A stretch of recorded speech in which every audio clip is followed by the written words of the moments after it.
Hi everyone and welcome to episode 339 of the Mighty Wise podcast. I'm Jack, as always joined by Casey. Hello. Good Christmas, mate? Yeah, not too bad. How about you? Yeah, really good. It's always, with having a 4-year-old, Christmas is always more fun when there's a small child. It All right, always it makes seems us better. okay. Dude. Started strongly. He liked him much older than that. I don't know. The files were redacted, so. Not if you copied him into Notepad, apparently.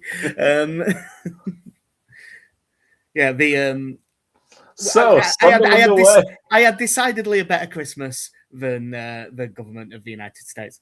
So, as did Sunderland, because 1-1. Although there's been like you get sections of all Twitter support that were a bit weird. This result brought out both the Leeds end and the Sunderland end of that. But the more reasonable places all seem to be like, yeah, it's not a bad point on both ends. I mean, yeah, 7th in the table, away from home, having gone 1-0 down. I'd take a 1-1 draw. I know we had some chances, and pretty much from their goal, I think it would probably be fair to say that we dominated the game from that point on. But yeah, you could look and say we probably should have got more from it, but it was. I think it was one of those results we'd have definitely all taken it at the start of the day. Yeah, I mean, I went 1-1. I have just checked for the first time this season. I have joined Alex actually in the lead with 28, little Danny 26, you 20, Benny 12, Connie 10. So it's tightening up a little bit, except for just eternal optimism. But yeah, you were saying that basically from the goal we were the better side, and I think that's probably true. To be honest, weirdly, I think it started before the goal. There were about 15 minutes at the start where they seemed on top. And then we started to get a bit better through the game, and their goal was sort of as we got going. There's sort of two things to talk about. But before, there's two really hefty tackles on Joe Roden. The first one looked like it knocked him about a bit, and the second one, I mean, if my leg bent like that, it'd fall off. Yeah, that looked horrible in slow motion. Certainly, the first one was I think it looked more like an ankle injury, but he went down for that and played on through that. And then the second challenge is one of those that, yes, I know he wins the ball, but it's the follow through, and he's got a planted leg, so his leg begins to bow as the contact is made. Yeah, it's so there's two things to come out of it. I mean, one, the press conference will be going on right now, actually. So we'll probably find by the time we're talking about the Liverpool game, we should know. He stays on, he tries to run it off, which is there, and he seemed to be moving not that badly, all things considered. But every single person that we were watching the game with was sat going, just take him off. You can tell he's not right, just sub him. And the goal might have gone down the exact same way, regardless.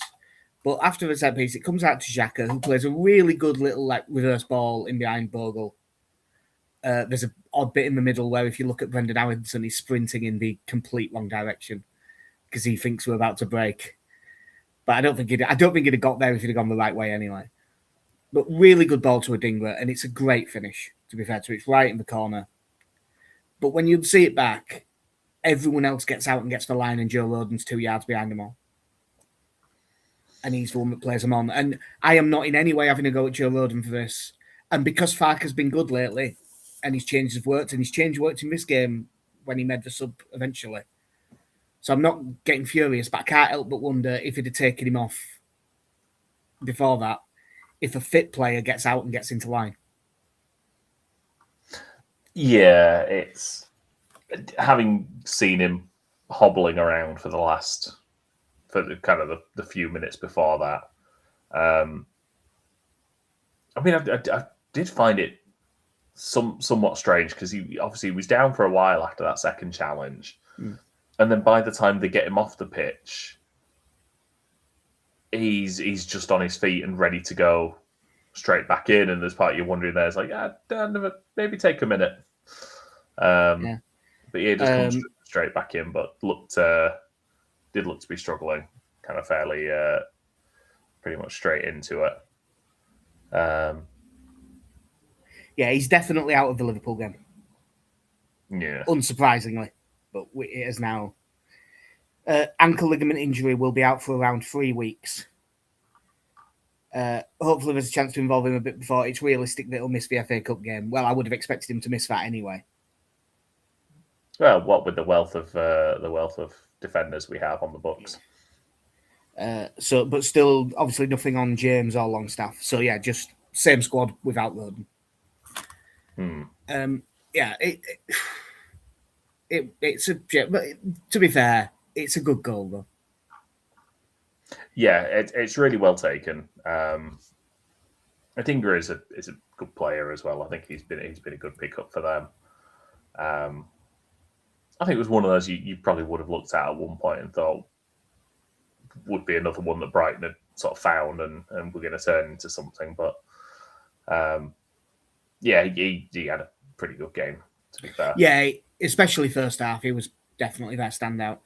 So we improved slightly before the goal, if anything, but we were basically on top then during the half. But there's only the really good clearance, to be fair, from Trey Hume.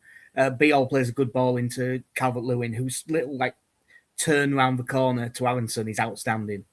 Really good first touch to go inside, and it's a good finish. Beats the keeper, ball corner. It's a good finish, and sometimes you just have to say good defending.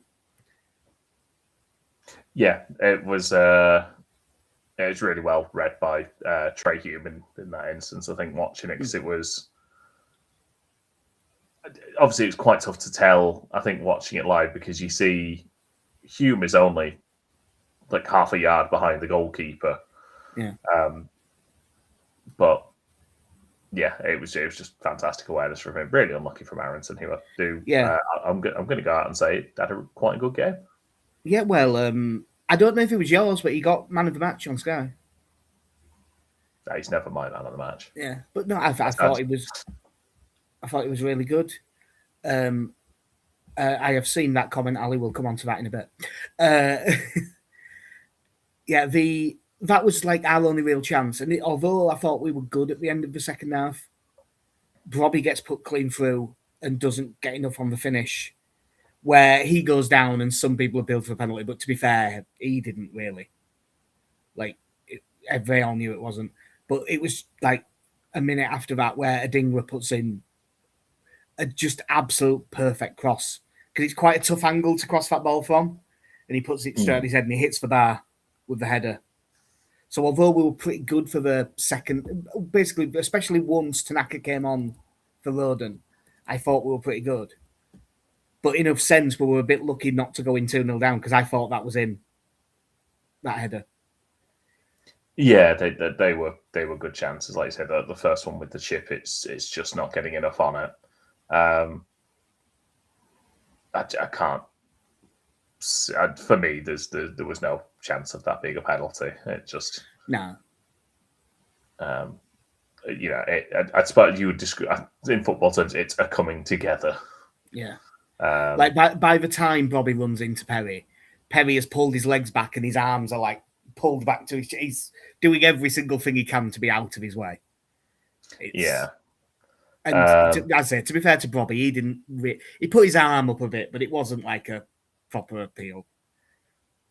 Yeah, and then the header's really unlucky. Like you say, fantastic cross from Adingra, and a couple of inches lower, and it's just a bullet header. Yeah, because as I said, the second he made contact, I sort of out loud and went "fuck" because I thought it was in. But yeah, getting at half time. 1-0 down, but we haven't been too bad. Unfortunately, the second half started about as well as it could. All 11 players touch the ball, playing it around the back. It sort of really gets going with a 1-2 between Strauch and Goodmanson. Played into Okafor, plays a little nice flick into middle of midfield for Stack.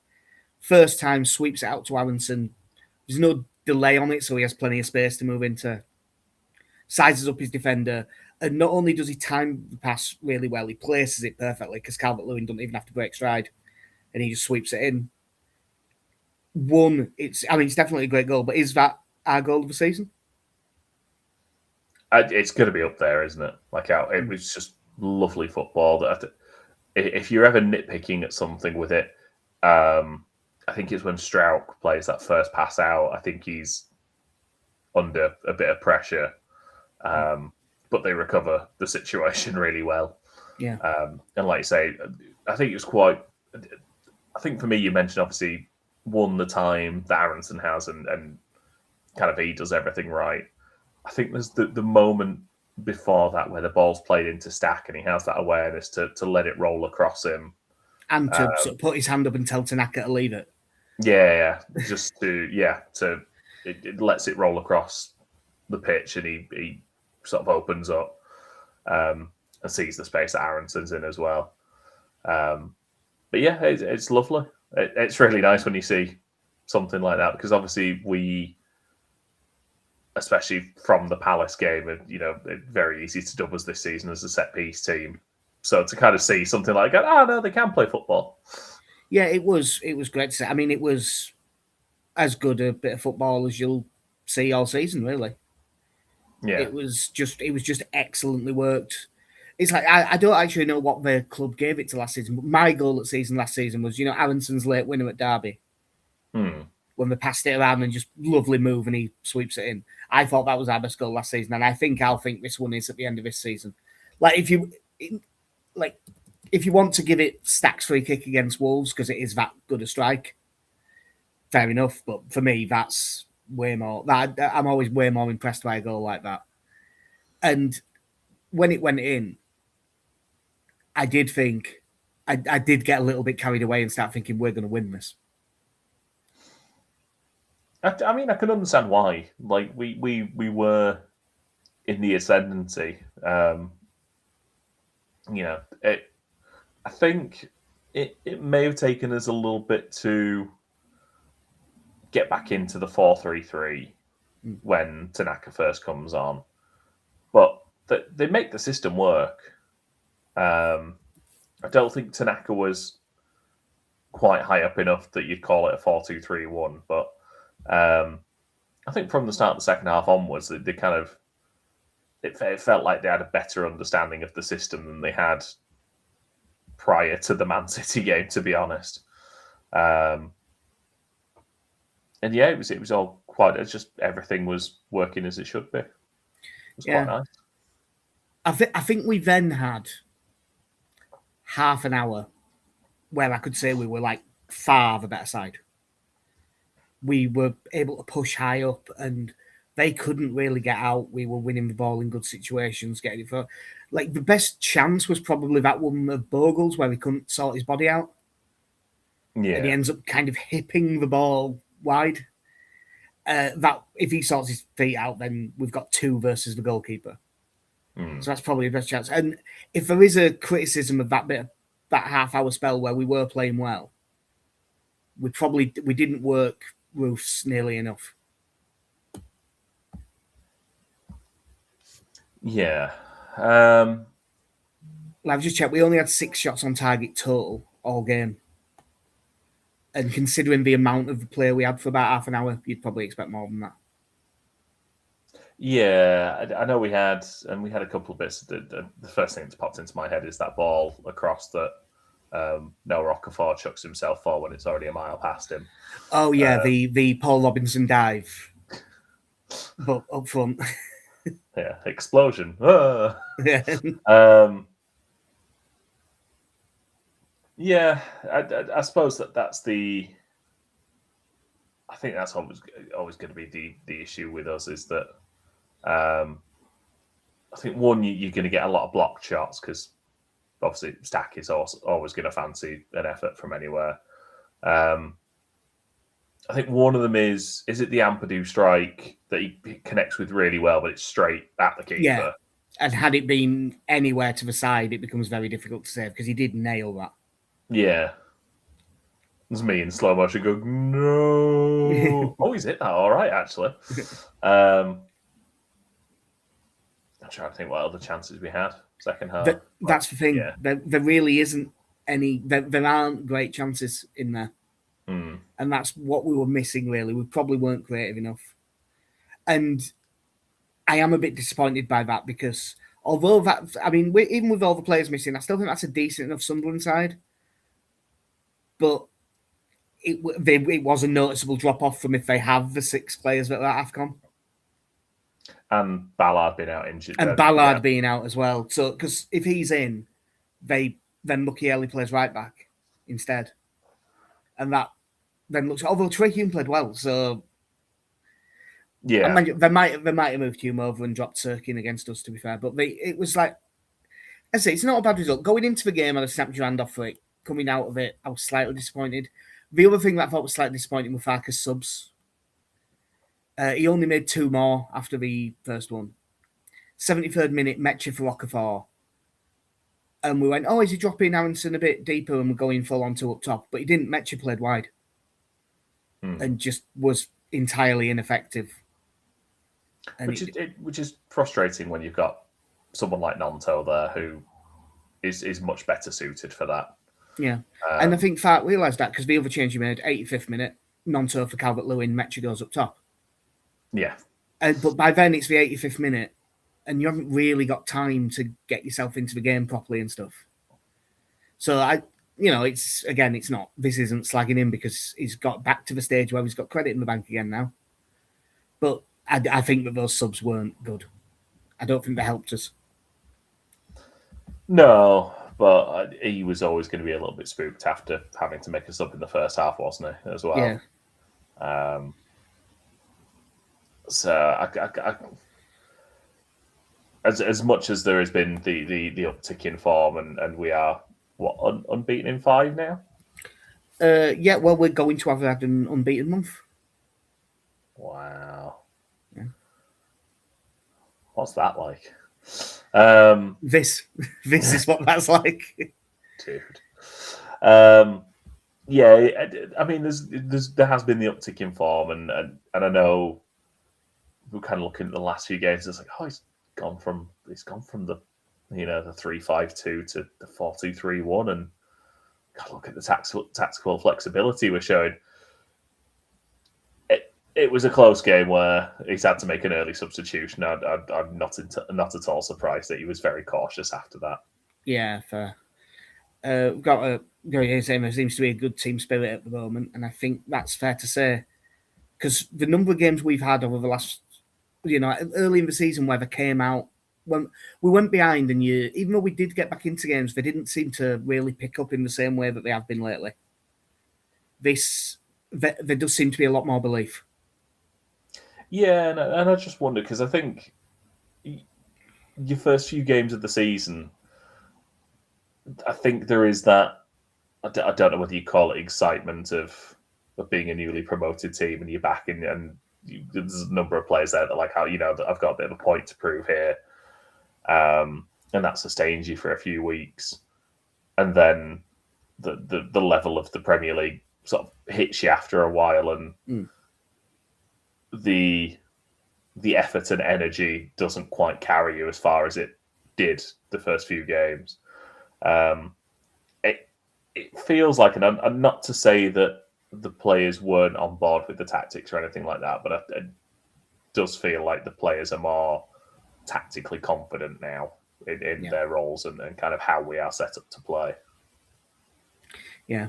So I nearly said, so we go into the new year 7 points clear of relegation, but that's not true because West Ham play Brighton tonight. So it might be true. I hope it's still true. That would be good for us. But even if West Ham win that, we'd be going in 4 points clear with a game in hand. Yeah. You would have taken that at the start of the season. I'd have taken it 4 weeks ago. I'd have taken it even more 4 weeks ago than I would have done at the start of the season. Yeah. It's we have done. do exactly what you want us to do through for this period of unbeaten games. We've done more than what you'd want us to do. We've in that time, what have we done? We've beaten two teams that you probably wouldn't have backed us to beat, especially Chelsea when you look at the squad they had. And going into that, Chelsea were fine. They've been on a really good run. They seem to have absolutely fallen to pieces since we've done something to Enzo Maresca. Well, it's partly that, and also we're on about this in the pub. It's a weird league this year. Aston Villa have won 11 games in a row, and I've seen them play well like 3 times. Yeah, but it's a weird. There's something odd going on this year. There's Arsenal and Man City, and then there's a few teams below that, and then there's like everyone else, and then there's Wolves. Yeah. And you can't be sure what way around it's going to be with where it's all going. I did just check because I was curious. The relegation odds at the minute: Wolves 1-500, Burnley 1-16, West Ham 2-5, Leeds 5-1, Nottingham Forest 11-2, and then Bournemouth 20s. And then weirdly, the next favourite is Man City at 25-1 because they do have to factor in if they get a points deduction. Yeah, they've got to prepare themselves. They can't just make them 500-1 because what if they then do actually punish them? Imagine. It'll never happen. I mean, look, I do not think that 1 second that Bournemouth are going to get relegated, but if I was looking at this table, them being 20-1 when we're 5s seems like slightly too big a gap in price. Like, they're better. They've got a much better squad than us and stuff. They should be fine. But just if one of those was a little bit overpriced, other than Leeds, because Leeds are always overpriced for relegation. But yeah, I think it's possible they could get dragged into it. They haven't won a game since the 26th of October. Yeah, when we drew with them at Ellen Road, we were talking about what a good result is. They were 3rd in the league at that point. Yeah. They've just fallen apart. They've since that draw with us, they've won 2. Yeah, it's odd league this year. The only bit of news. Yeah. Well, it's pretty much done, isn't it? That is. But it sounds like he might sign for West Ham. No, that's because I just read West Ham on the news. Sounds like he's off to Man City, maybe like on New Year's Day. What I mean, the talk has been that from this January, what is it, like a 65 million release clause gets activated. So, because Man City are in desperate need of a winger. Yeah, I mean, one of them's going to go. I'm going to guess one of Savinho or Oscar Bob, depending on who fancies what. Hopefully, the players will pick something sensible. Unlike, they won't do a James McAtee and go to the one place where their best players are number 10. Yeah. So he doesn't get to play much because Gibbs White's playing and stuff. Odd choices. Yeah, we're in a strong enough position, but the next 2 games are going to be very difficult. Are they? They are. They are. No. They are. Right. Look, I've been watching Liverpool. Hey, they won their last game. I know it was Wolves at home and it was 2-1 and they kind of held on at the end. And you know what? Come to think of it, I've only read that. I haven't even watched this. I haven't even watched the highlights of that game. Christmas has been busy. I watched the last 20 minutes of that game, and whilst I don't think I could go so far as to say that Wolves, I can't say Wolves were unlucky not to get something from that game. But Liverpool just looks so nervy. Like there just seems to be no composure in that team. The back end of games at the moment. Yeah. I'd love to say we did that to them as well as Chelsea, but they were pretty much on that path before they came to Ellen Road. It definitely was happening before they came to Ellen Road. But I mean, I don't want to get ahead of myself here with the Man United game, but I'm feeling confident going into that one. I'm confident that they're not particularly good, but they do tend to sort themselves out a bit when they play us. Yeah, Scott McTominay's not there. I don't know what's to worry about. That's true. They haven't got Zidane anymore, have they? It turns out, by the way, that the McTominay versus Leeds was the real McTominay all along. They were actually suppressing his abilities. He is really good.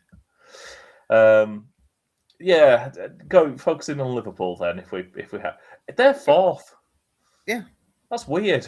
Having had that terrible run and everything, Salah's at AFCON and Isak's broke his leg, which is funny. Yeah, and I know you shouldn't waste your people, and I generally don't. But if a player behaved in a way where he's going to get injured, and I think, whatever. It's the way he behaved this summer. Yeah. He's one of the more outside of the actual criminals and stuff like that. He's one of the more unlikable footballers on the planet at the minute. Well, I think it was after the game, after we played them at Ellen Road. I think someone called in and just said we wouldn't have these issues with Isak if he'd have just taken, he'd have been fully fit if he'd have just done their pre-season. Yeah. Most likely he would be fine. We wouldn't have to do all that. Now, obviously, the injury itself is actually quite unlucky. Yeah, that's not a fitness thing. He got clattered, didn't he? Yeah. But it is funny that you've sort of been a dick like that all summer and then this happens. So, yeah. However, it does mean that they'll definitely start Ekitike, and he's really good. Yeah, he has been a good pickup for them. Despite the fact you were looking, going, well, you don't need him and Isak, and it turns out, well, they definitely needed Ekitike. Yeah, they didn't need both. They did need one. But yeah, he's been good for them, and I thought he did well enough against us in the first game. Yeah, I mean, he scored. I mean, he gets the goals. Obviously, we did kind of hand them to him, but yeah, it was, you've got to be there to finish him. It looked as if Wirtz played off the left against Wolves, and with McAllister at 10, and seeing as Wirtz finally got a goal, they'll probably stay like that.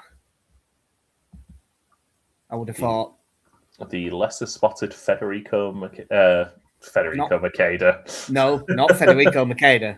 No. Chiesa. Making a Premier League start.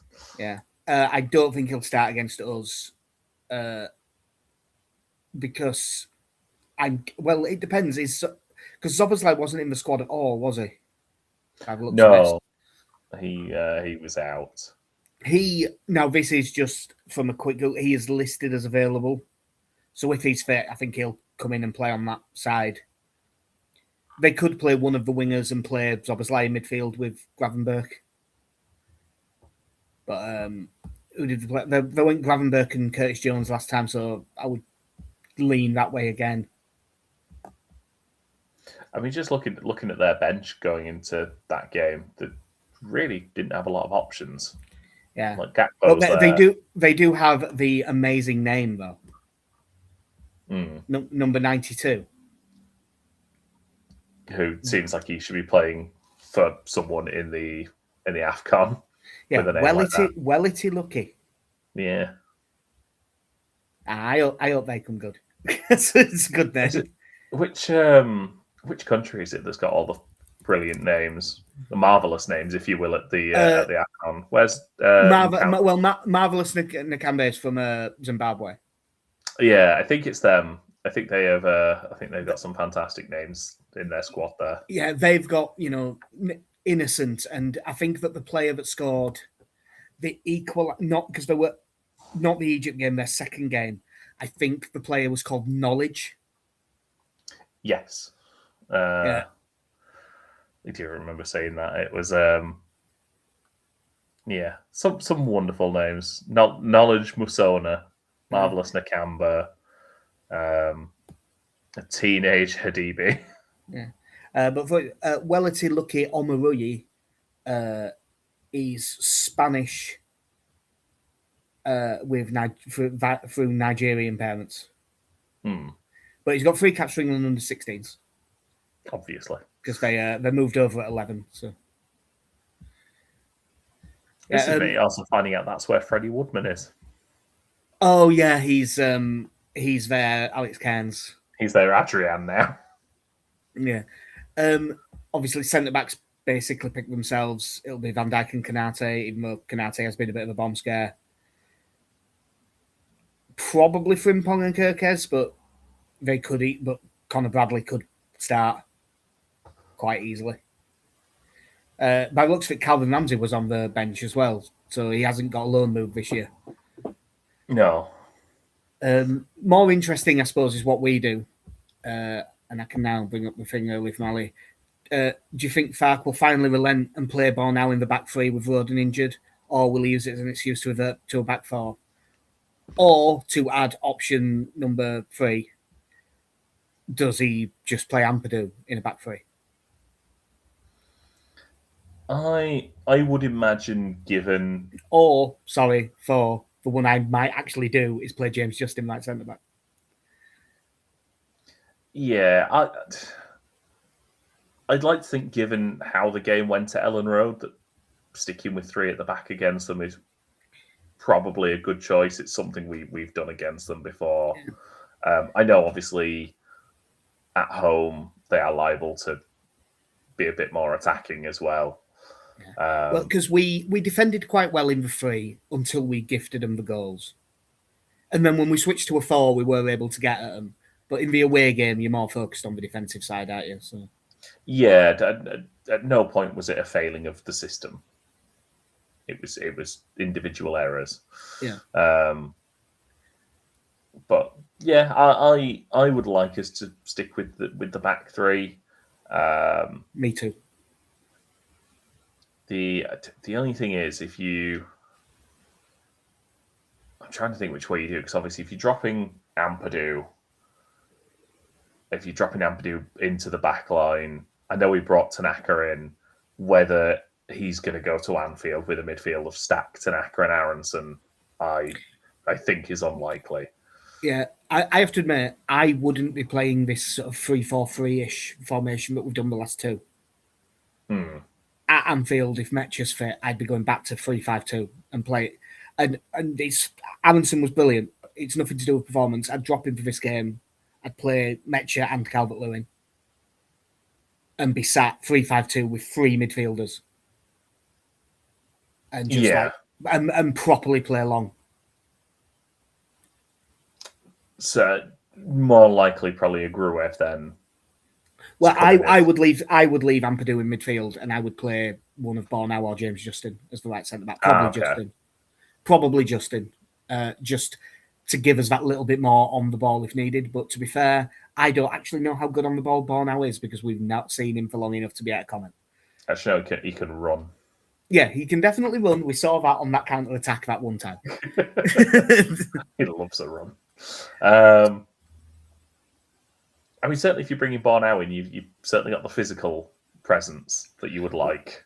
That's probably the big argument for him. Yeah, and that is very much based on I've seen Justin, I've seen Bornau, and one of them seems to be twice the width of the other. Yeah, and he obviously fancies Bornau in that sort of situation, because he did when we were chasing a game with 2 minutes left, shove him up front. Yeah. So he obviously fancies his ability to get up and win a ball and stuff like that. Yeah, and it definitely gives you keeps the aerial presence there for set pieces as well.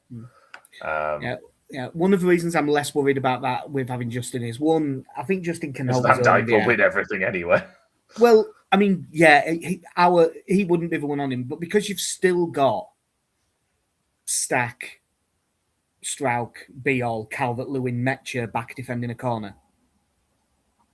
I think if one of your 3 centre halves is only 6 foot instead of 6'2", I think that's probably fine. And if he's playing right centre back, if your middle one is dealing with Ekatike, he's most likely going up against Wirtz or McAllister. It should be okay physically. I have just flicked up on who scored, and who scored's predicted lineup has Ampadu at middle of midfield and Tanaka at centre back, which seems unlikely. I like it. Yeah. I don't think it'll work. Ampadu is playing the anchor role, so he drops back between the centre backs, and Tanaka's playing libero, so we just stand like that and then swap over. You basically get Tanaka playing as another fullback, like him and Bogle doubling up on the right. Yeah, I would definitely go to the 2 and go long. I'd be interested. But do I think he'll leave Aronson and Okafor playing wide? Because Okafor's a bit of a threat on the break and Aronson played really well, so I think he probably will stick with it. Yeah, I'm just trying to think whether a lot depends as well whether he would risk Mecha in this game on having just been out for not far off a month. I don't know. I tend to lean towards the cautious nature of Daniel Farker and think he will go back to. I think he will go the 2 up top, but I think it'll be Calvert-Lewin and Okafor. Yeah, which if he does, that's how we started against him last time. I just think if you're gonna do it against Liverpool, I think you need both. Because if you've only got one, Van Dijk will just mark that one. Yeah. And Van Dijk is so good he's like the only centre back that I don't really have any faith in Calvert-Lewin winning much of in the air. Because Van Dijk is just ridiculous. He's got that same ability to just hang in the air that Calvert-Lewin does. Only he's a bit stronger and defenders have a better angle to attack a ball than the forward does. When it's a long ball up to him. Is there any other changes that you could see him making? Because like Bale and Strout definitely stay in, wing backs definitely stay in. No, I think it's very much just that question. Like I say, I do think he'll go stick with the 3. So it's just how he chooses to set up that 3. If it is 2 up top, will he just drop Aronson for Tanaka? He could do, yeah. That you've got that. And you've still got that dynamism, but I think you've got a bit more composure on the ball. Yeah. And a bit more of an actual midfielder playing deep. Yeah. And then if we go behind and he switches back, Aronson comes on. Yeah, I think so. I mean, that's what he did, wasn't it? We went back to the 4-2-3 once for the last 15 minutes, and him and Nonto came on. Now, I'm not ruling out that Roden being injured and us playing well in a 4, and the fact that we did well in a 4 second half against Liverpool Ellen Road. I'm not ruling out that he just goes, no, 4-3-3. And does it, but I don't want him to do that. No, I'm not, because I've seen I think I've seen a few things about and pretty much since the Sunderland game about Leeds fans sort of being completely against the 4-3-3 now, which I think the Sunderland game sort of dispelled that, and I'm not against something if it works or if it makes some sense. I think it made all the sense in the world to stop playing it for a period of time. The fact they've showed they can do it is fine to me. I just think if you've already played Liverpool once this season, played well, and you've got a result out of it, I would be tempted to stick with that. Yeah. The comments are definitely on the pick Bornau as the element. Michael Brown saying if Bornau as a centre back doesn't start ahead of Justin, and I mean he's definitely starting ahead of Byron, mate. But Justin, fair comment, and I think he might pick Justin. Then that would tell him that Fark doesn't rate him.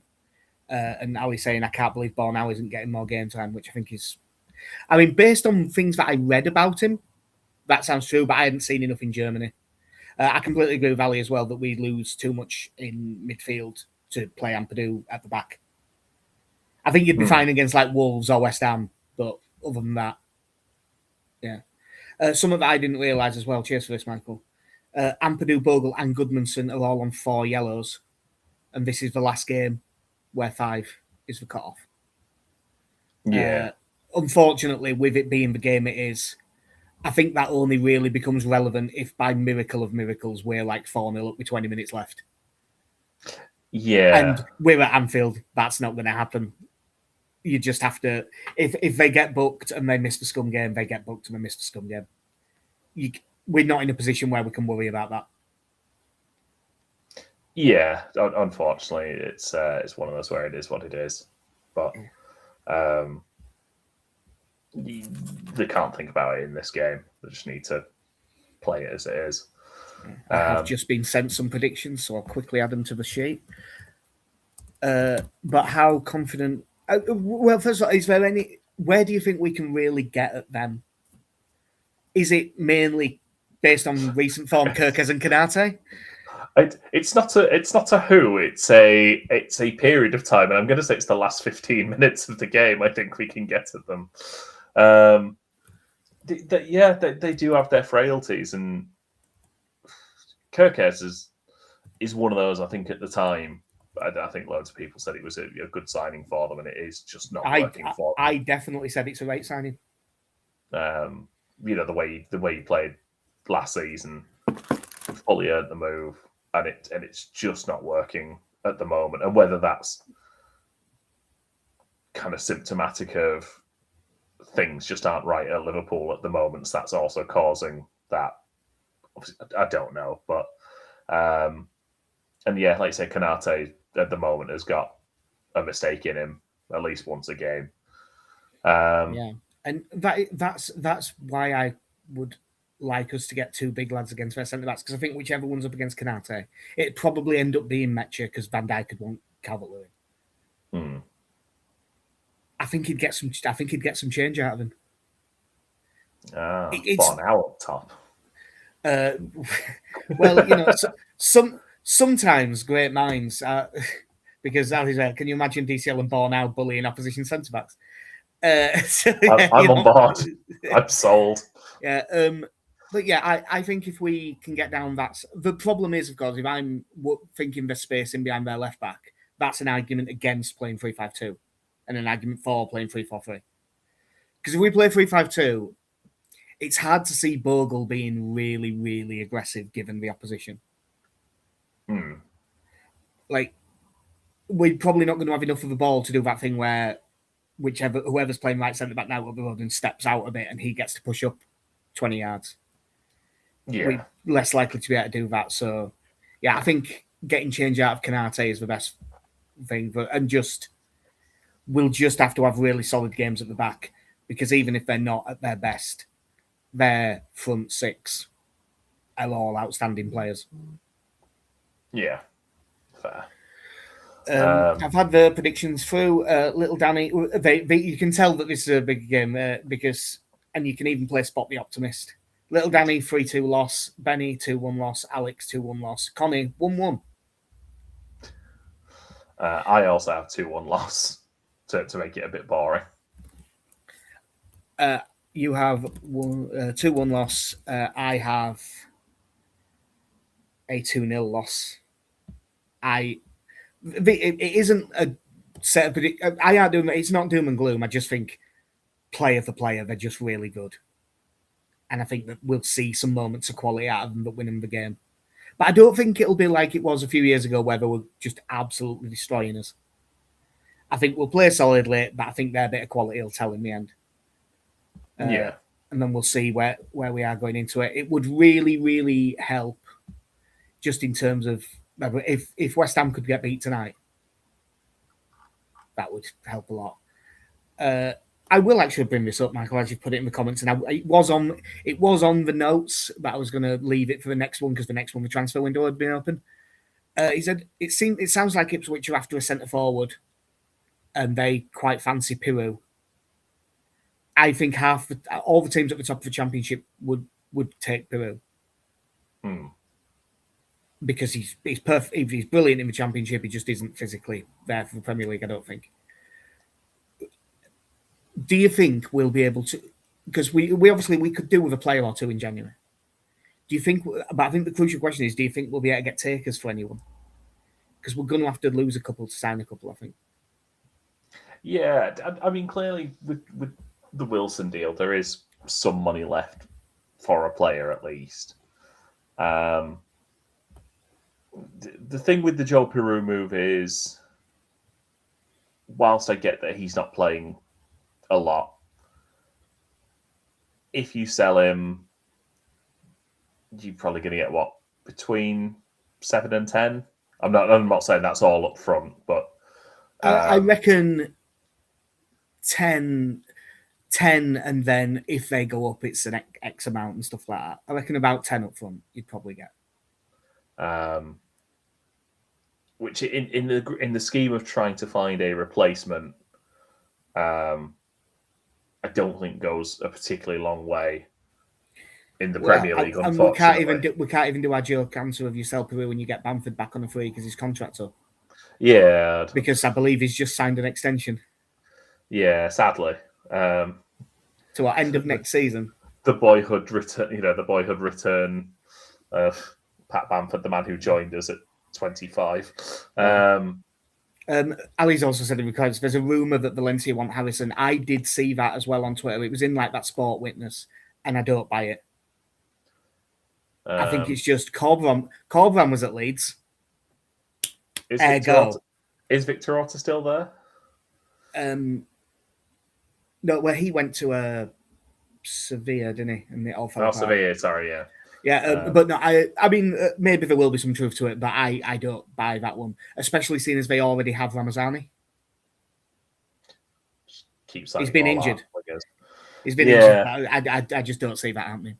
I'd like it to happen.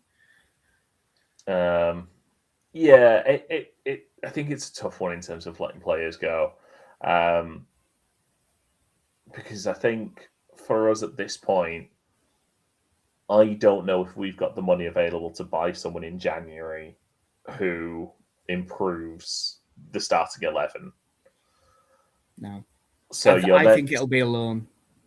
So it's either a loan, most likely with some sort of obligation in it somewhere, or a fee anyway.